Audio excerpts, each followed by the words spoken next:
Bem-vindos de regresso a mais um E o Resto é Ciência.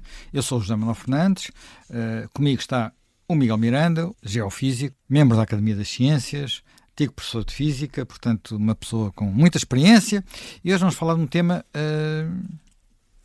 que pode parecer algo bizarro, mas não é, porque é bastante mais complicado do que nós imaginamos, sobretudo se recordarmos como isto foi evoluindo, não só ao longo da história, sobretudo como apareceu, que não foi nada fácil de aparecer.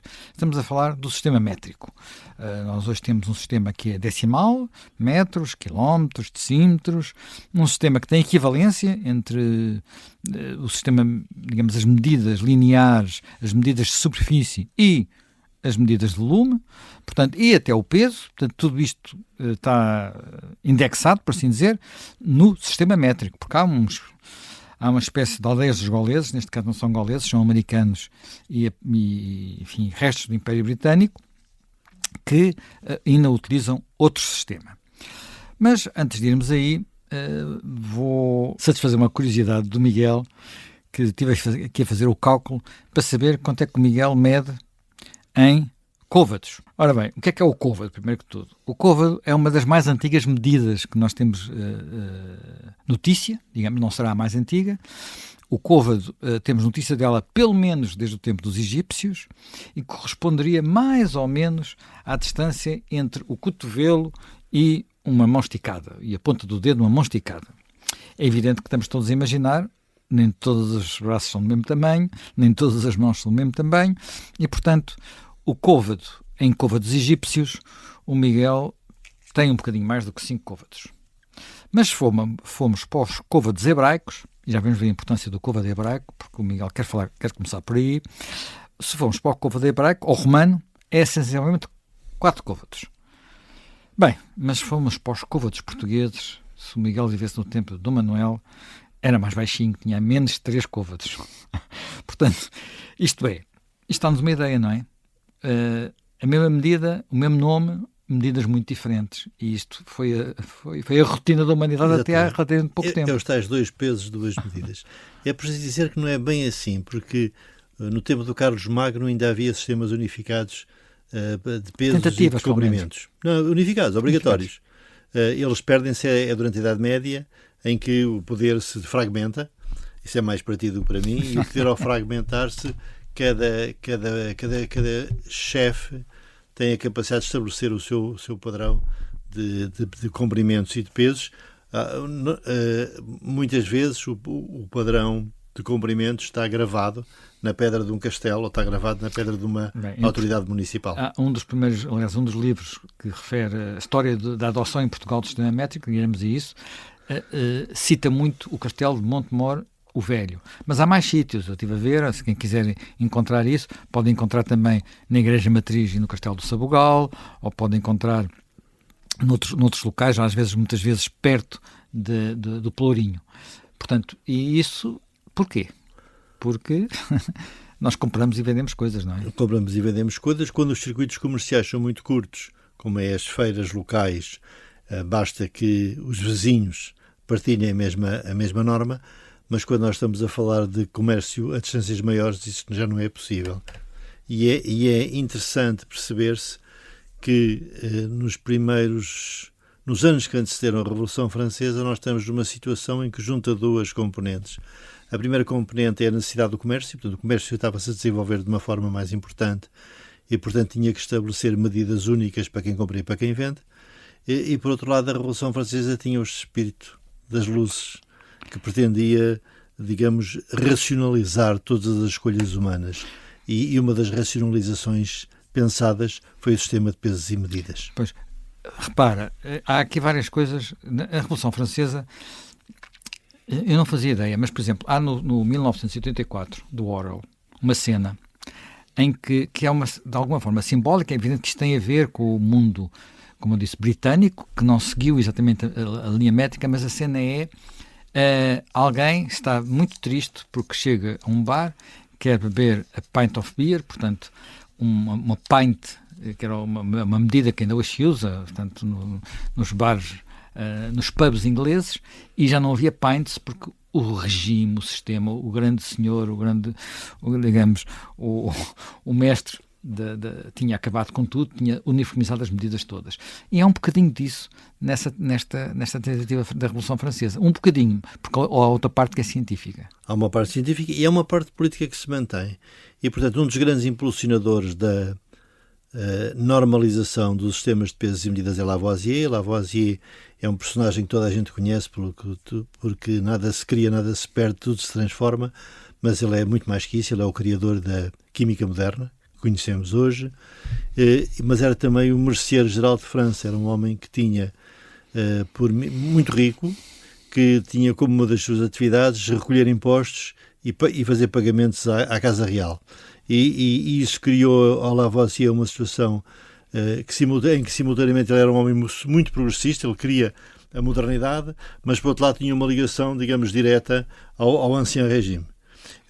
O Lavoisier faz parte de um grupo que leva a Assembleia Constituinte, ainda o Luís XVI estava no poder, a formação de um grupo para tentar estabelecer uma forma de haver um padrão único de comprimentos, de tempos e de pesos e de massas, e é interessante pensar que quando se falou do comprimento via-se que havia duas possibilidades, porque nós, quando queremos estabelecer um padrão, temos que saber como é que podemos verificar esse padrão. E uma das coisas importantes na altura era que nós tínhamos inúmeras medidas, e muitas delas, quer dizer, mas que eram aquelas que de alguma forma eram mais intuitivas. Por exemplo, tínhamos a braça, tínhamos a vara, tínhamos o côvado, tínhamos o pé ainda hoje existe na métrica imperial, tínhamos o palmo. Tudo isso eram nomes que eram usados em Portugal. Portanto, se reparares, quase todos eles têm a ver com medidas do corpo humano. Antropométricas, portanto, que eram simples. E mesmo uma das principais medidas, que ainda hoje existe também no sistema imperial, não no sistema métrico, que é o acre. Sabes qual é a origem do acre? O acre é a área que um homem consegue lavrar num dia. Pronto, e nós tínhamos passado de uma vida que é muito local e fragmentária, que é da Idade Média, para uma vida mais estruturada. Também estás no tempo em que a economia, como ciência, também se começa a estabelecer. E no que diz respeito ao comprimento, havia duas hipóteses fundamentais. A primeira hipótese é dizer assim, olha, vamos usar como unidade de comprimento o tamanho de um pêndulo que tenha um certo período. Quem conhece aqueles relógios antigos de pêndula que tinham uma haste e depois tinham uma massa na parte inferior sabe bem que quando nós subimos ou descemos a massa variamos o período de oscilação do pêndulo. A outra alternativa era agarrar numa medida que tivesse a ver com a Terra, porque a Terra era qualquer coisa que era global. Estamos numa altura em que os Estados Unidos estão a aparecer, a Revolução Americana. Portanto, só para as pessoas situarem, a Revolução Americana está agora a fazer 250 anos, foi em 1776 e estamos 15 anos depois, praticamente 15 anos depois, portanto, no princípio da década 90 do século XVIII. Pronto, e agora aqui entra, desculpem uma expressão, a porca da política. Qual é que era o problema do pêndulo? O problema do pêndulo é que o período de oscilação de um pêndulo depende da força da gravidade e a força da gravidade depende da latitude. E, portanto, qual é que era a latitude que seria escolher para estabelecer o padrão? A ideia era clara, os franceses achavam que era Paris, os ingleses que era Londres, os americanos que era o paralelo 30 e não sei quê, e, portanto, cada um tinha o seu nacional e ninguém queria ficar com um padrão ligado a uma latitude que não existisse nesse país. Isso cria uma situação de bloqueio em que se vê que não pode ser o pêndulo a estabelecer o nosso padrão de comprimentos. Portanto, vamos ter que encontrar outro modelo. E esse modelo, e o tema foi, a ideia que surgiu, foi uma fração do meridiano terrestre. Pronto, e agora o problema é qual é que é exatamente o tamanho do meridiano terrestre, como é que nós o podemos medir, de tal forma que uma das suas subdivisões, a gente sabe bem qual é que é a 10ª milionésima parte do quarto do meridiano terrestre, pudesse dar uma medida que não estivesse muito longe das que eram atualmente utilizadas na altura. A braça, a vara, etc, etc, etc. Ou seja, aquilo que a gente chama hoje o metro. O problema é assim, como é que se vai medir o meridiano? Nós estamos na Revolução Francesa, o Luís XVI, que à volta de quem se tinha começado a constituir a comissão inicial liderada pelo Marquês de Condorcet, tem na altura uma inovação tecnológica muito importante, que é o chamado círculo de Bordas, que é uma forma de medir ângulos mais precisa do que se conhecia até então. É uma espécie de uma complexificação do sextante, mas horizontal. E ele diz assim, nós neste momento temos as condições para realmente estabelecer as distâncias e os ângulos entre vários pontos de uma fração do meridiano terrestre que seja suficientemente grande para ser representativa, porque haverá sempre um erro, e tão bem colocado que não fique longe de Londres e não fique longe de Paris, porque na verdade eram os países mais ativos na fixação deste padrão. E portanto eles imaginam o meridiano, que é mais ou menos o meridiano que passa por Paris e que começa num sítio muito conhecido, Dunkerque, a famosa Batalha de Dunkerque, e acaba numa cidade também muito conhecida, que é Barcelona. Portanto, temos aqui logo... É para se medir. E para medir, estamos na guerra, está tudo em grande agitação. Na altura também a própria França teve alguns tipos de invasões que não são bem da minha especialidade, mas sei que existiram. E resolvem criar 2 grupos de astrónomos e geómetras, um deles que vai fazer a ligação entre uma localidade perto de Paris e Barcelona e outro que vai fazer entre essa mesma cidade e Dunkerque, e durante 7 anos, no meio da guerra, com prisões, nas situações mais difíceis, vão ocupar os pontos mais importantes que são capazes de ser vistos à distância, ou seja, os campanários das igrejas, e tu sabes que as igrejas não eram um local muito bem frequentado. Foi por isso que eles às vezes eram presos, não é? Subiam aos campanários para conseguir... Porque isto é feito como? É feito no princípio da triangulação, não é? Claro, triangulação. Portanto, triangulação. Aquilo que nós temos que saber é, nós sabendo um ângulo e um lado de um triângulo, conseguimos saber os outros lados. Portanto, a partir do momento que eles conseguiam medir um dos lados e saber qual era o ângulo do ponto alto em que estavam, conseguiam fazer a triangulação. Quando se vê o mapa percebe-se que eles não andaram a direito, eles andaram às curvas, percebe-se que eles passaram pelos Pirineus, percebe-se que andaram a subir e a descer. Portanto, tudo isto foi mesmo um trabalho complexo. São 7 anos de trabalho contínuo, baseado numa parte científica que tinha sido desenvolvida essencialmente por Legendre e Laplace, em que tinham a parte geométrica e a parte física, porque é preciso perceber que a Terra é um objeto físico, e o que estávamos a medir exatamente era a distância ao longo da equipotencial, aquilo que hoje em dia se chamaria uma geodésica. Só que eles não podem fazer a geodésica sempre a direito, porque isso não é possível, tinha que saber onde é que ela estava, e o que eles fazem é uma tesselação que vai acompanhar entre Barcelona e Dunkerque, de forma a estabelecer as coordenadas num conjunto grande de pontos sobre os quais se vai tentar compreender a forma da Terra. E eles chegam a um valor quase certo.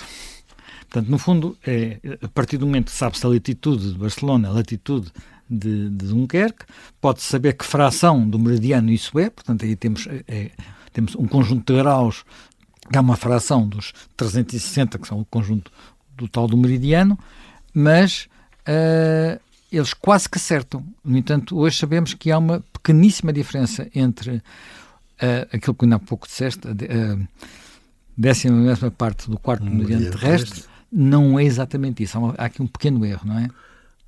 O pequeno erro tinha que existir sempre. Tem que se perceber isso. É impossível haver medições de erro zero.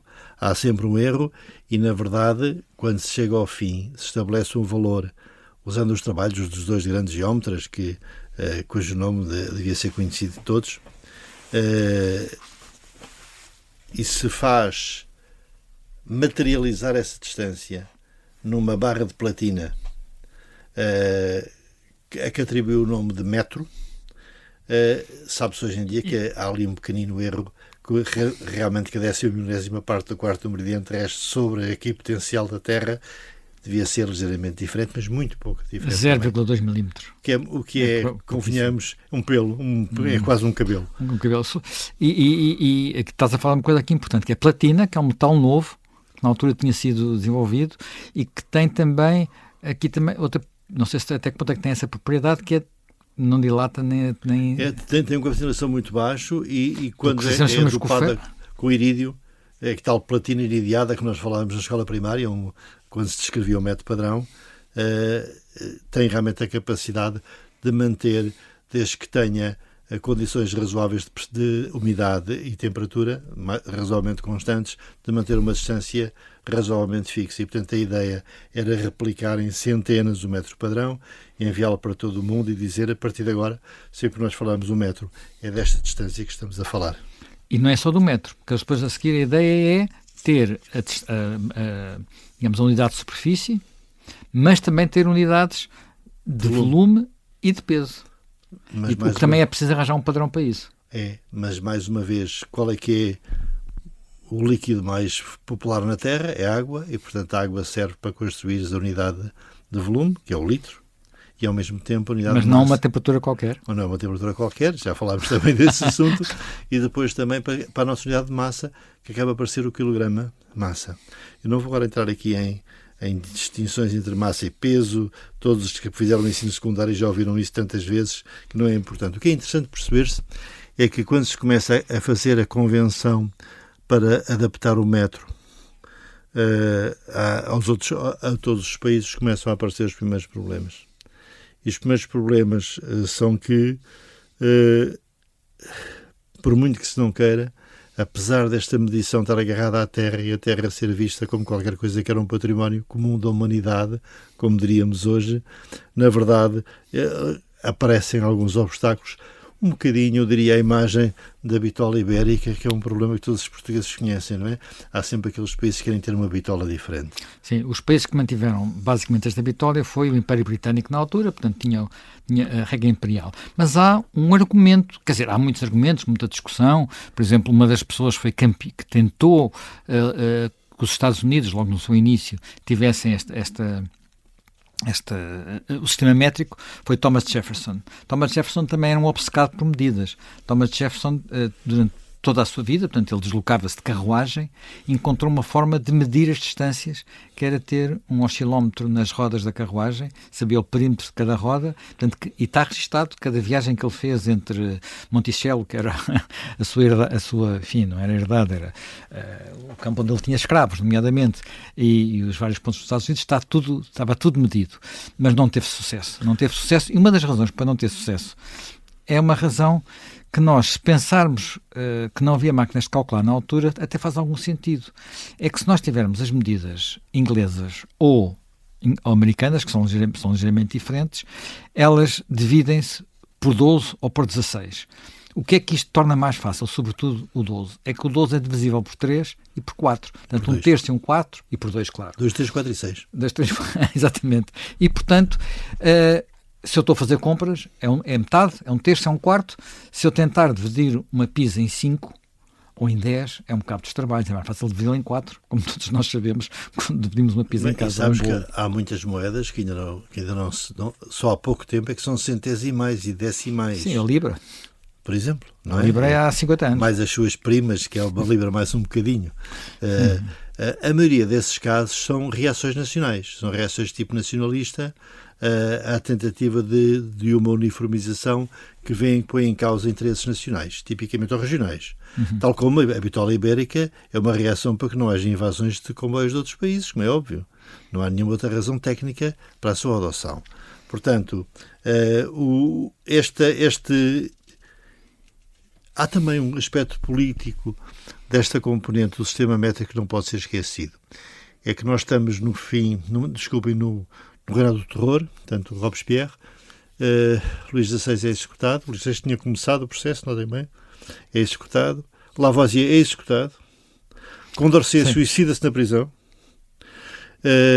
todos eles, digamos, numa situação em que depois vieram rapidamente a ser exonerados de todas as suas culpas e mais algumas, como é habitual, mas já depois de mortos, o que normalmente não é muito útil. Mas isto acabou por ser adotado por Napoleão, que aliás tem uma frase linda, uma frase muito interessante sobre isto. A frase de Napoleão, quando adota este sistema, é que as conquistas vão e vêm, mas este trabalho há de perdurar. Curiosamente, antes de ele se ir embora, acabei por deixar cair uma parte disto, porque o sistema o sistema métrico, mesmo em França, foi abandonado parcialmente e depois foi retomado. Repara que ele também estava ligado a um outro sistema, que esse sim nunca vingou, que tem a ver com a distinção dos meses, a nomeação dos dias, das semanas e toda uma ideia eu diria, novilinguísticas, já que há bocado falaste do... E é que é mesmo, sabes, porque a ideia de passar... quer dizer, nós há pouco, até por causa do outro programa que fizemos aqui sobre a Lua, vimos como os ciclos da Lua, os ciclos lunares, ainda hoje determinam. Nós temos 12 meses, não temos 10 meses. Nós temos 24 horas por dia, não temos 100. As contas seriam mais fáceis. Mantemos isso precisamente por causa dessas heranças.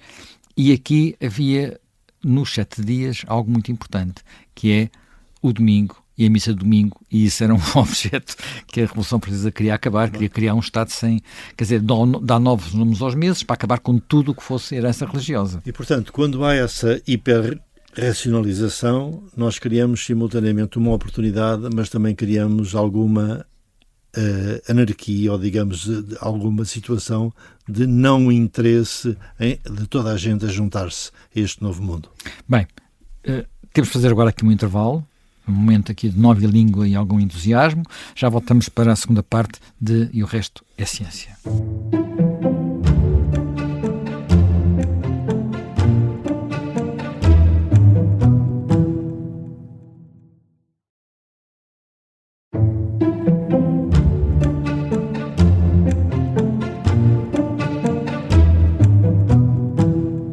Estamos de regresso, estamos a falar do sistema métrico, estamos a falar, enfim, de uma parte mais política, de outras tentativas de tornar tudo decimal, mas isso não aconteceu. No entanto, este sistema haveria de acabar por vingar, não é? É verdade, mas e Portugal? Portugal, que é sempre aquele país mais complexo, onde as coisas entram sempre dos estrangeirados para dentro, tipicamente, muitas vezes com muitas dificuldades. Portugal não tem uma reação semelhante aos Estados Unidos. Os Estados Unidos disputavam, por exemplo, porque o meridiano era o de Paris. Portugal não disputa o meridiano de Paris, provavelmente porque muitos dos estrangeirados vinham mesmo de Paris. Portugal o que vai fazer é que tem um sistema antiquado, que nem sequer é homogéneo no território todo, tem uma unidade de peso que é o arrátel, muito utilizado em muitas regiões, mas que era materializado em ferro forjado ou em granito, portanto tinha uma previsão que era limitada. A avaliação que hoje se faz é que ele teria qualquer coisa entre 350 e 450 gramas. Sim, era frequente haver assim, ou a arrátel de Santarém, ou a arrátel de Lisboa. Portanto, havia padrões que se tentavam ser, pelo menos, sub-regionais, não é? Dom Pedro I quer impor, obviamente, o padrão de Santarém, vivia perto, e para o caso do peso, e o padrão de Lisboa para os volumes. Dom João II, que já tinha uma visão mais de exportação e importação mais comercial, então pretende mesmo a utilização do marco de colónia. Reparem, isto também tem a ver com os produtos que se vendem, porque uma precisão desta ordem para certos tipos de bens de comerciais não tem qualquer tipo de significado. E, portanto, precisavas de umas precisões mais elevadas. E então, a primeira reforma é feita por Dom Sebastião, na curta do reinado que teve, e só em 1812, ou seja, já estamos quase na Carta Constitucional, penso eu, que estamos Não, 1812. 12 ou 14, 12, enfim, sim, é com Dom João VI. Exatamente, em 1812, então há um decreto real e a Academia das Ciências é nomeada para elaborar um plano para a igualdade dos pesos e medidas. Eu não encontrei sequer quem é que da Academia das Ciências, eu que tinha obrigações de o fazer, participou nisto, porque o documento que existe, que se tornou depois mais popular, não é da Academia propriamente dito, é de um relator chamado Chichorro, e que propõe a adoção do sistema métrico que ele chama francês, mas com uma terminologia portuguesa. Ou seja, por exemplo, assim, a unidade fundamental, em vez de ser 1 metro, era a mão travessa, em que 10 mãos travessas faziam 1 metro.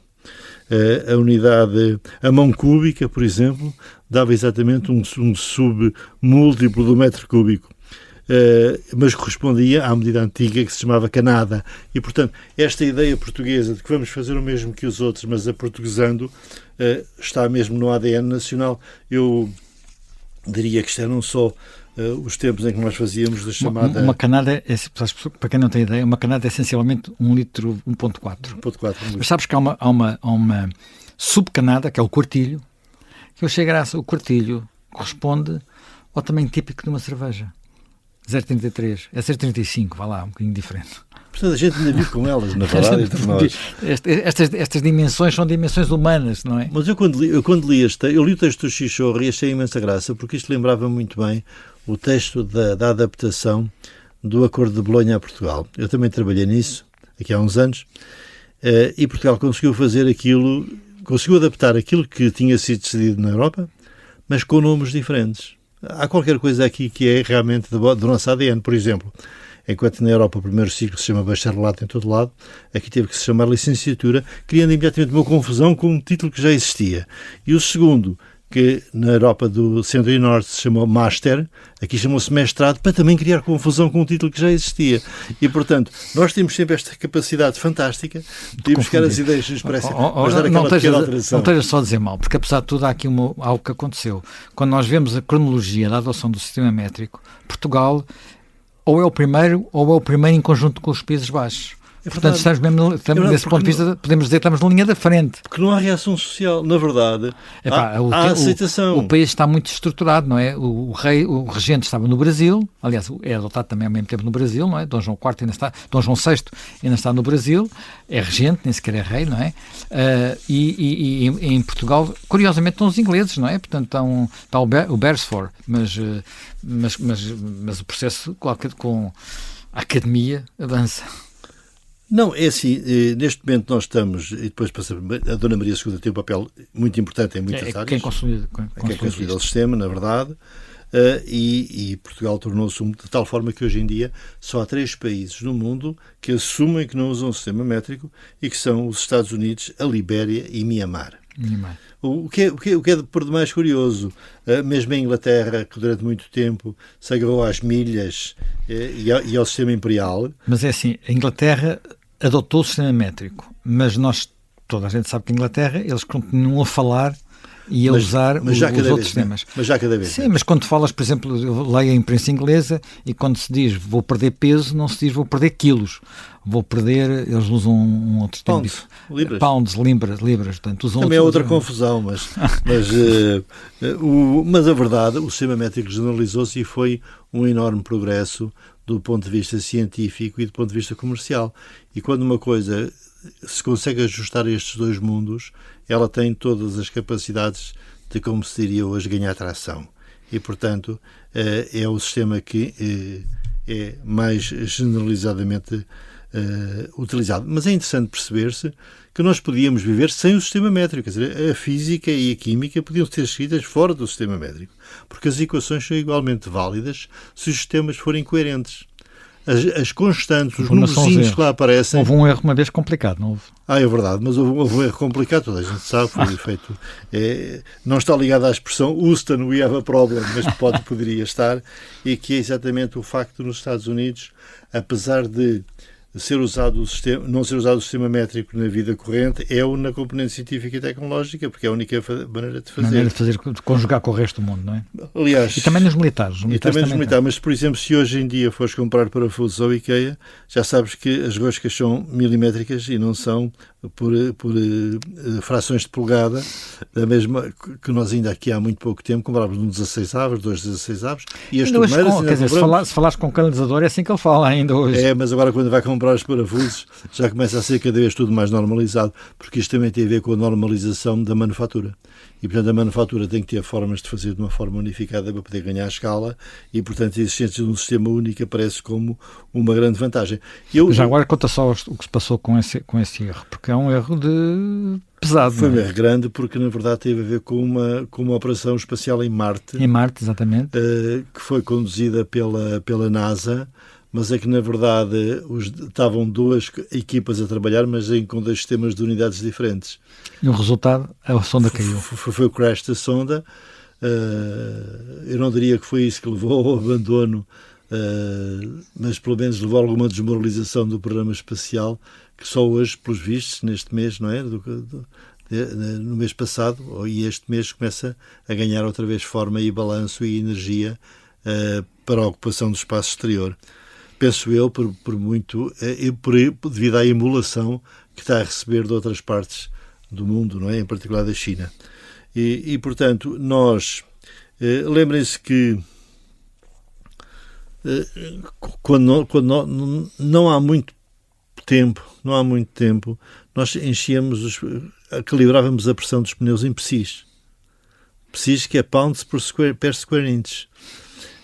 E quando se teve passado do 28, 29, 30 para o 2, 2,1, 2,2, toda a gente reclamou. Eu, em particular, também, porque não baralhava-me completamente. Vai lá que há muitas máquinas que já têm os dois. Há muito mais os sistemas, mas eu durante muito... Ou melhor, as duas marcações, não é? Agora já sei que é 2.2, 2.4 e já não me engano muito, mas a verdade é que estes sistemas que foram muito empíricos tinham às vezes a vantagem de dar valores que eram mais facilmente manuseáveis pelas pessoas.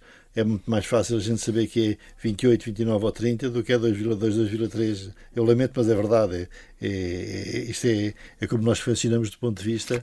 foi uma das razões da resistência desse sistema. Aliás, há uma história curiosa da resistência que tem pouco a ver com isso e que tem a ver com a pirâmide, a grande pirâmide, que é a ideia de que há um dos primeiros estudiosos da Grande Pirâmide foi um britânico que mediu aquilo tudo ao detalhe, chegou à conclusão de que, primeiro, a Grande Pirâmide tinha lá dentro π, o número π. Portanto, a relação entre os lados passava pelo número π. E o número π, em princípio, não tinha sido... O π, que é, portanto... o número que dá a relação entre o perímetro e o diâmetro. E o diâmetro de uma circunferência, ou também a superfície, enfim, serve para fazer as duas contas, e que depois era um múltiplo de polegadas. Portanto, e a polegada estava consagrada como sendo uma espécie de número mágico. Ele depois inventou muito mais coisas, não é?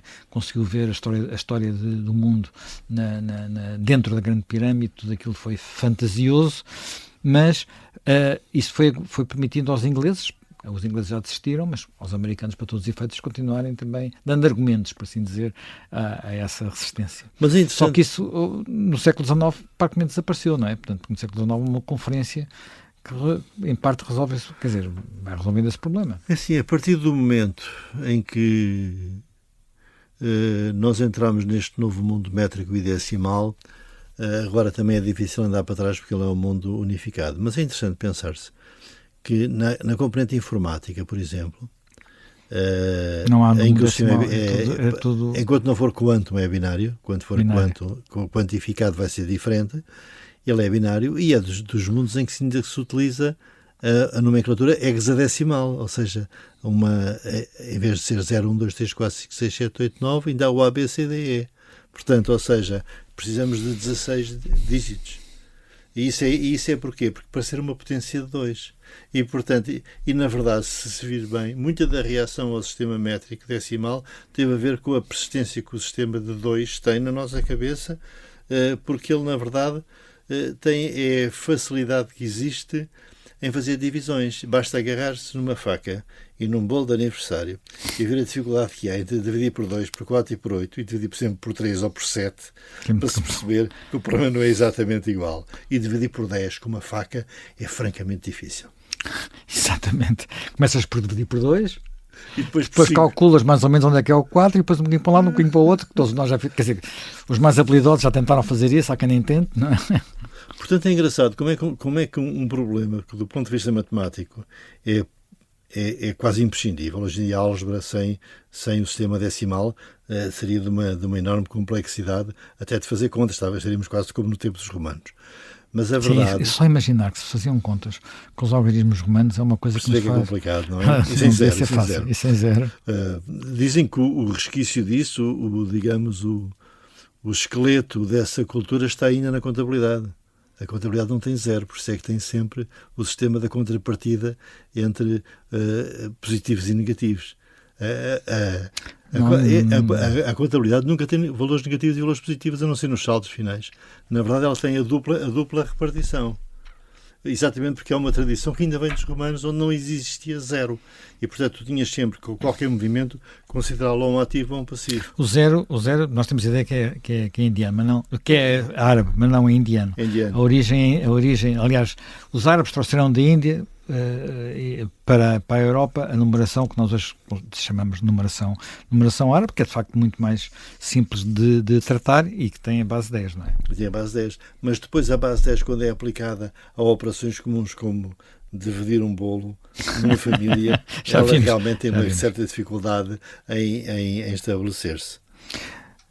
Bem, voltando um pouco à nossa história, aquilo que estávamos a falar, este movimento do Mechan, do Delambre, tu ainda há pouco referiste, há um pequeno episódio que também é curioso, e que só foi escondido na altura, é que já agora estou-me a falhar, julgo que é o Delambre que se engana ligeiramente, e sabe que se engana numa das medições, e isso é escondido e depois só é redescoberto muito tempo depois. Mas era um erro mínimo, não é? É assim, quem como eu fez trigonometria clássica no campo, em topografia, percebe o que é que se passa. A regra é mais ou menos esta. Vais fazendo várias medidas, mas vais sempre voltando ao ponto inicial. Se as tuas medidas estiverem completamente certas, quando voltas ao ponto inicial tens de ter uma diferença de zero. Pronto, essa diferença de zero nunca existe. E o que tu fazes é uma espécie de repartição do teu pequeno erro residual por todas as medidas que fizeste até então. Agora complexifica isto. Começa a colocar outras redes de ligação, outros triângulos e mais torres de igreja, mais campanários, mais castelos. Sim, mais topos de montanhas. Exatamente. E percebendo que eles subiram montanhas e desceram montanhas. E vai-se percebendo que hoje em dia poderia ser razoavelmente simples, metias num sistema de equações normais, como se chama, e verias qual é que era o erro residual e apanhavas logo onde é que estava o erro. Mas numa situação em que todos os cálculos são manuais e tremendamente delicados, encontrar qual foi o segmento, qual foi o ângulo que não estava certo para repartir este erro é uma coisa tortuosa numa altura que estás em guerra e não tens capacidade de fazer repetições. E, portanto, este erro vai-se arrastando até ao fim. Ele é parcialmente compensado e, como digo, 0,2 milímetros num erro não podemos considerar uma coisa horrível para aquela época. Mas a expectativa deles era ter um erro inferior a esse, na verdade. E esta precisão, que é comparável à precisão dos astrónomos, do Kepler e de outros semelhantes, e do Galileu na observação das estrelas, é para os nossos dias de hoje verdadeiramente fantástica, e é uma filha da persistência e da meticulosidade. Mas nós hoje em dia somos um bocadinho mais exigentes, então já não ficamos satisfeitos com os metros de platina. Não. E arranjamos outra coisa. Arranjamos outras coisas que não têm ainda têm menos aderência à realidade, mas que na verdade, sem o saberem, a realidade perceptível. Tem lá dentro o metro da platina sem eles saberem. É apenas outra forma da gente dizer. Então, estamos a falar de vibrações de películas atómicas, mais uma vez, porque é preciso compreender que o problema de estabelecer um padrão é a sua repetibilidade. É poder-se verificar o padrão em Lisboa e em Tóquio. E poder-se verificar isso e em Canberra. E, portanto, claro que uma experiência que é transportar um metro de platina iridiada, mesmo em boas condições de pressão e de temperatura, de umidade e de temperatura, se vê que não é uma operação muito fácil. Aliás, uma das coisas que se diz, só um pequeno parênteses, para o insucesso da primeira tentativa de Jefferson de introduzir o sistema métrico nos Estados Unidos, é que ele tinha pedido um metro padrão e também um quilo padrão à França, e na viagem para os Estados Unidos foram pirateados e roubados. E, portanto, não chegaram aos Estados Unidos e, portanto, isso também não ajudou a que fosse a transição. Mas hoje nós temos uma coisa que tem a ver com a velocidade da luz, que até faz um bocado de impressão, não é? Uma coisa tão instantânea. Que a nossa capacidade de medir tempos, tudo tem a ver com qual é que é a medida física que nós somos capazes de fazer com mais precisão. A interferometria permite fazer medições de distância muito, muito precisas. E, portanto, mesmo usando portadores que têm velocidades como a velocidade da luz. Usaste um termo que vou pedir para explicares melhor. Interferometria. Sim. Eu só posso dar uma espécie de uma imagem indireta. Imaginem, para quem ainda se lembra, aquelas cortinas de nylon que existiam nas salas das casas e que um pano da cortina passava à frente do outro. Uhum. Isso é uma interferência, faz muito certa interferência na luz. Agora imagine que nós somos capazes de emitir um feixe de luz, fazê-lo interagir com o outro feixe de luz e ver as diferenças de fase. Ou seja, porque sendo uma onda, ela há de ter um comprimento de onda e há de ter um período, não é? E, portanto, agora imaginem o que é apanhar o alto e apanhar o baixo. Pensem numa corda de uma guitarra. E, portanto, nós temos capacidade de detectar estas pequeninas diferenças de fase. E essas pequenas diferenças de fase dão-nos uma espécie de uma figura que eu poderei chamar de interferometria, que nos permite fazer medições de distância muito, muito, muito rigorosas. Medições de tempo, precisamos essencialmente de vibrações atómicas que sejam muito, de transições sejam muito, muito regulares, de tal forma que uma grande quantidade ainda mantenha bem a precisão. Mas isso, os relógios de quartos, hoje em dia toda a gente tem nos quartos dos relógios. Enfim, os mais ricos têm uns relógios antigos, uns relógios suíços super sofisticados, mas o pessoal que é mais pobretano tem ali apenas um quartzo, coitadinho, que apertado, canta a frequência que é precisa para acertar o disco. Os mais novos não se recordam que quando nós éramos mais novos tínhamos relógios mecânicos e tínhamos que acertar quase todos os dias. Exatamente, porque eles não, apesar de ter sido... Enfim, aliás, esse deve ser um tema de uma das nossas próximas conversas, quando nós discutimos o problema das longitudes. Sim, e há outro tema para uma das nossas próximas conversas também, que tem alguma coisa a ver com o que acabaste de dizer, que é a medição de distâncias, não é? Portanto, e um tema que hoje em dia achamos que é comum, que é o GPS, mas que não foi... Mas que não é nada comum. Mas não é nada simples. Não é nada simples. E mais uma vez temos esta questão. Há situações que nos parecem muito simples quando nós as vemos superficialmente, mas quando vamos ao detalhe e começamos a ver o que está por trás delas, vemos que a situação é um pouco mais complexa que isso, e é por isso que na vida não vale a pena procurar soluções simples para problemas complicados. Então, deixando aqui uma espécie de antevisão do próximo programa, nós falaremos de GPS, Hemingway e Kilimanjaro. E África, não é? Portanto, até para a semana.